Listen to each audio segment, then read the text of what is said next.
High everybody, welcome to my YouTube channel Pathak Bari. আজকের ভিডিওর topic হচ্ছে তোমাদের অষ্টম শ্রেণীর বাংলা বইয়ের দ্বিতীয় অধ্যায় প্রমিত বলি প্রমিত লিখি। এই অধ্যায়ে আজকে আমি তৃতীয় পরিচ্ছেদ লিখিত ভাষায় প্রমিত রীতি এখান থেকে শুরু করব। অর্থাৎ আজকে আমি তোমাদের বই 34 পৃষ্ঠা থেকে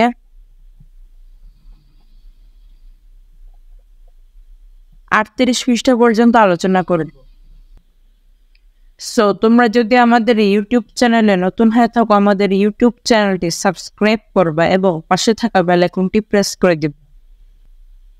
সো তোমরা যদি আমাদের আগের ভিডিওগুলো না দেখে থাকো তাহলে তোমরা অবশ্যই আমাদের চ্যানেলে গিয়ে দেখে নিবা এবং আজকের এই ভিডিওটা তোমরা স্কিপ না করে সম্পূর্ণ দেখবা। সো শুরু করছি। বিভূতিভূষণ বন্দ্যোপাধ্যায় 1894 থেকে 1950 একজন বিখ্যাত কথা সাহিত্যিক। তার সবচেয়ে জনপ্রিয় উপন্যাস হচ্ছে পথের পাঁচালী। এই উপন্যাস থেকে সত্যজিৎ রায় একটি চলচ্চিত্র নির্মাণ করেছিলেন যা আন্তর্জাতিক খ্যাতি পায়।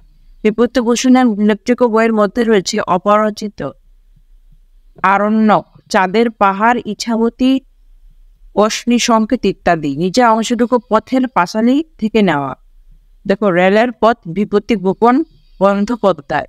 সো তোমরা রেলের পথে এটা পড়ে নিবা। পড়ার আগে তোমাদের অবশ্যই শব্দার্থগুলো পড়ে নিতে হবে। 2.3.1 লিখিত গদ্যে প্রমিত ভাষার ব্যবহার।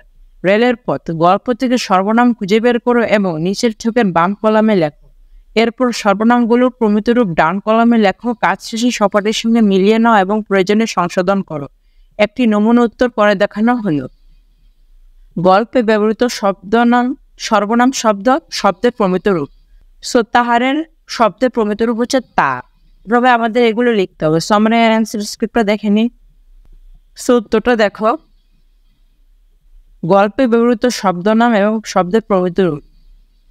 তাহারের শব্দের প্রমিত রূপ হচ্ছে তার, তাহাদের হচ্ছে তাদের, তাহারা হচ্ছে তারা, কাহারা হচ্ছে কারা। সো আশা করি তোমরা বুঝতে পেরেছ।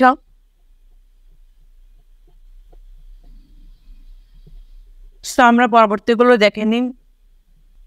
সো দেখো, একইভাবে গল্প থেকে ক্রিয়া শব্দ খুঁজে বের করো এবং নিচের কলামে বাম কলামে লেখো। এরপর ক্রিয়াগুলো প্রমিত রূপ ডান কলামে লেখো। কাজ শেষে সপাটির সঙ্গে মিলিয়ে নাও এবং প্রয়োজনে সংশোধন করো। একটি নমুনা উত্তর দেখানো হলো। সো আমরা এর অ্যান্সার স্ক্রিপ্টটা দেখে নিই।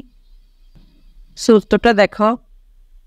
গল্পে ব্যবহৃত ক্রিয়া শব্দের প্রমিত রূপ, গল্পে ব্যবহৃত ক্রিয়া এবং শব্দের প্রমিত রূপ। আচ্ছা, সো আসিয়া ছিল, এসেছিল, বলিল, বলল, জন্মিয়া, জন্মে, হারাইয়াছিল, হারিয়েছিল, যাইবার, যাবার বা যাওয়ার, চাহিয়া, চেয়ে, পড়িলে, পড়লে, জিয়া, খুঁজে, দাঁড়াইয়া, দাঁড়িয়ে, খুঁজিতে, খুঁজতে, থাকিত, থাকত, বলিয়া, বলে, পড়িয়াছিল, পড়েছিল, উঠিল, উঠল, আসিয়া, এসে, উঠিয়া, উঠে, ফেলিয়া, ফেলে, হইতেছিল, হচ্ছিল, মিশিয়াছে, মিশে, করিতেছে, করছে।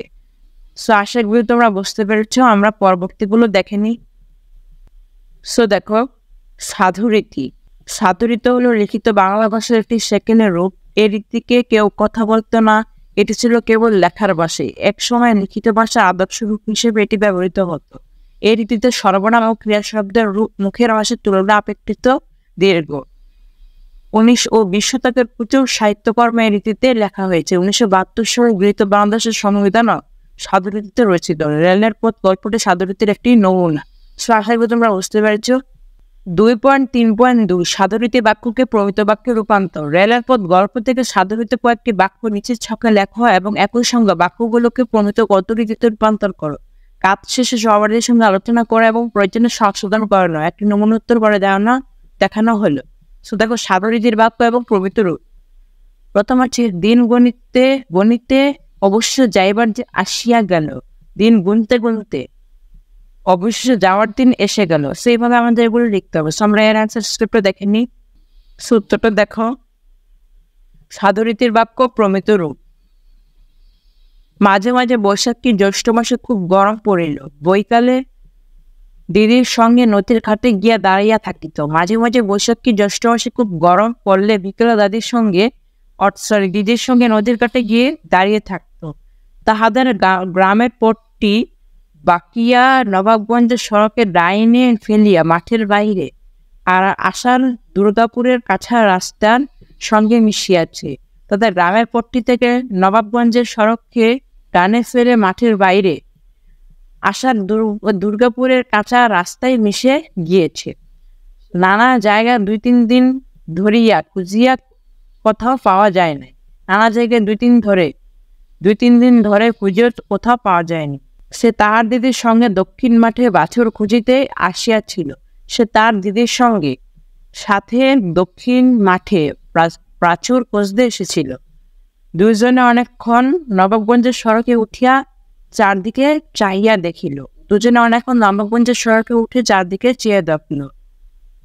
তার সতৃষ্ণ দৃষ্টি কিন্তু দূরের দিকে আবদ্ধ ছিল লোভ। তার সতৃষ্ণ দৃষ্টি কিন্তু দূরের দিকে আবদ্ধ ছিল।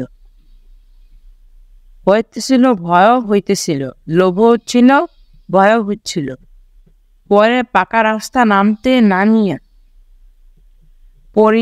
পড়িয়া দুপুর রোদে ভাই বোনে মাঠবিল জলা ভাঙ্গিয়া সোজা দক্ষিণ মুখে ছুটিল। পরে পাকা রাস্তা হতে নেমে পড়ে দুপুর রোদে ভাই বোন মাঠবিল জলা ভেঙ্গে সোজা দক্ষিণ মুখে ছুটল। অনেক দূরে আসিয়া পড়িয়াছে, পাকা রাস্তাও আর দেখা যায় না। অনেক দূরে এসে পড়েছে, পাকা রাস্তাও আর দেখা যায় না।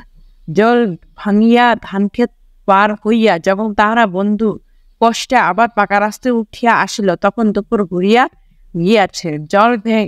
জলা ভেঙে ধানক্ষেত পার হয়ে তারা বহু কষ্টে আবার পাকা রাস্তায় উঠিয়া আসলো, তখন দুপুর ঘুরে গেছে। সো আশা করি তোমরা বুঝতে পেরেছো। আমরা পরবর্তীগুলো দেখে নিই। সো দেখো, আমরা পরবর্তীতে 2.3.3 এখান থেকে শুরু করবো। এসব ভিডিও পেতে তোমাদের অবশ্যই আমাদের চ্যানেলটি সাবস্ক্রাইব করে রাখতে হবে এবং পাশে থাকা বেল আইকনটি প্রেস করে দিতে হবে। সো আজকে পর্যন্ত তোমরা ভালো থেকো, সুস্থ থেকো। আসসালামু আলাইকুম ওয়া রাহমাতুল্লাহি ওয়া বারাকাতুহু।